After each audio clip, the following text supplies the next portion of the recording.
Well, a few DIY items ordered. New stands will come in handy. Some more funnels because I keep breaking them. And the most expensive toy is one of these, which should hopefully help my back. Won't help me loading, but it will help me moving. Well, ever the optimist, I have opted to do it the hard way and not damage the crate in case it has to be returned. So far so good. Maybe a little bit thinner than I thought, but you know, they're built to a price, aren't they? Right, let's get it out. So, lifted it out. Not by myself though. Well, I did by myself, but I used a gantry crane. So while it's hanging there, be rude not to, save bending down, and I'm now going to fit the wheels, which come pre-inflated as far as I can see. They're split rim, hence those 4 nut and bolt arrangements. And it's just nuts and washers to go on the studs. But you do have to make sure that you get the tyres in the right orientation. There is an arrow in direction of main travel. So other than that, we'll come back shortly.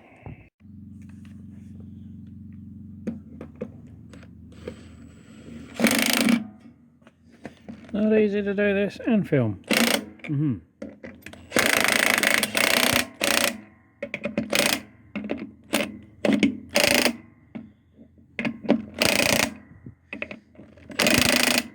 Now I got the gun on the lowest setting, although they don't specify any specific torque setting for the nuts, but obviously just check them every so often.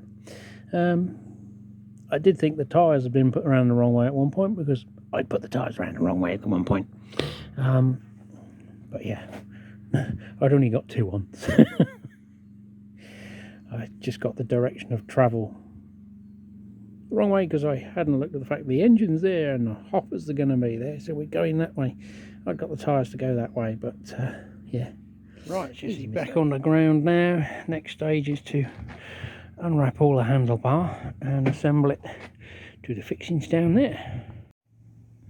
So we're just about there.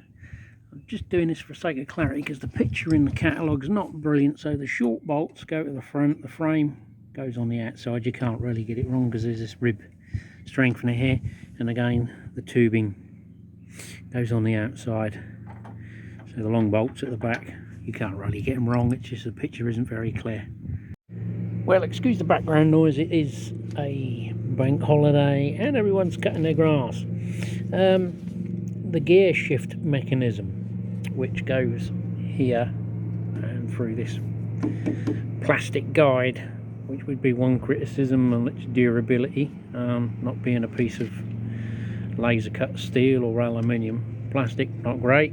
The manual doesn't cover assembly of it.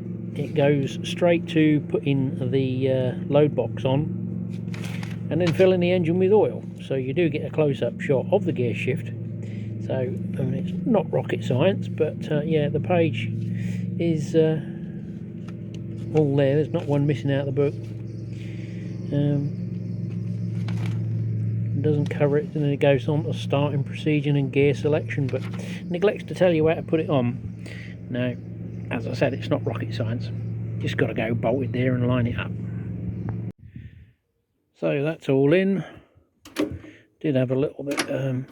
You can go to first, but you can't go to second, third. You'd have to engage the clutch, but that's different to the instructions where obviously you need it in neutral, then select gear and engage the clutch, which is sort of like reverse. But we'll get to that in a little while. So we had to just strap this up out of the way, which is the stop start switch electrics, I believe.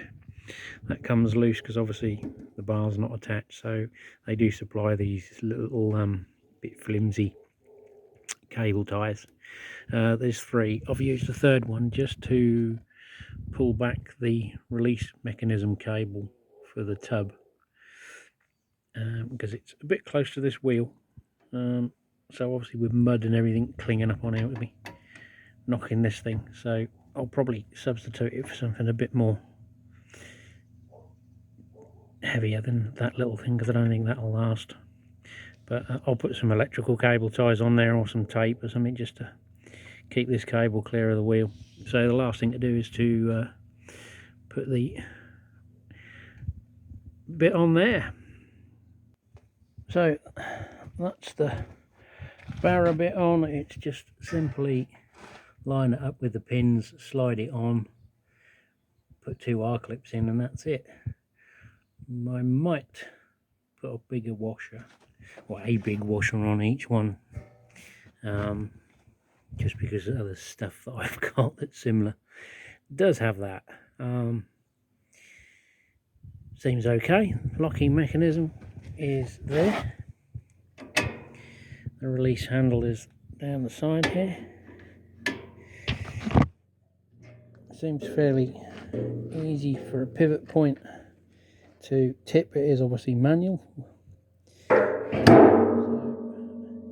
We'll find out when I fill it up with hardcore just how easy it is to tip. So the last thing to do now is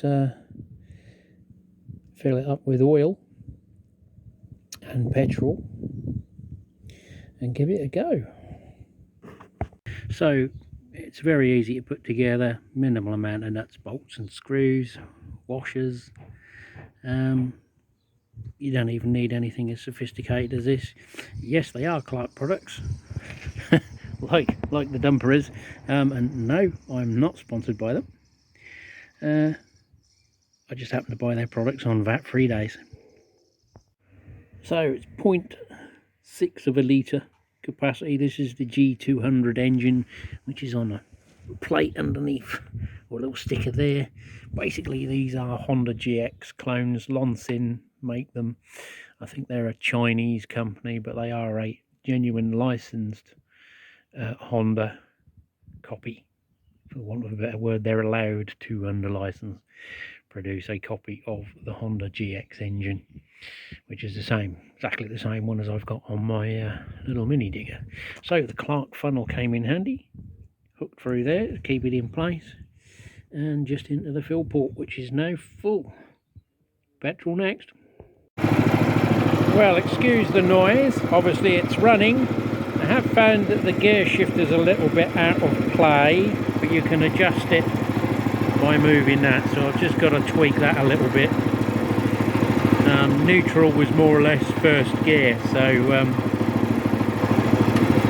it's just that. The safety lever there, and if we carefully drop the clutch, we move forward. Put it in neutral, do the same thing, nothing. Put it in reverse, release the catch and slowly put down the clutch handle, and back we go. Well, we've had a little run around with it. Gear shift still needs tweaking. I have moved it, but sometimes the first gear going to reverse, you need to engage it first before you can select back down to reverse or neutral. It could just be a quirk of the way that the gear cogs lie, and you just have to engage them before you can move them around to the next selector. So I guess I might just be a technique, but as you can see, there's about I don't know, there was originally 10 ton here. There's probably a good 120 kgs in there, so we'll see what happens.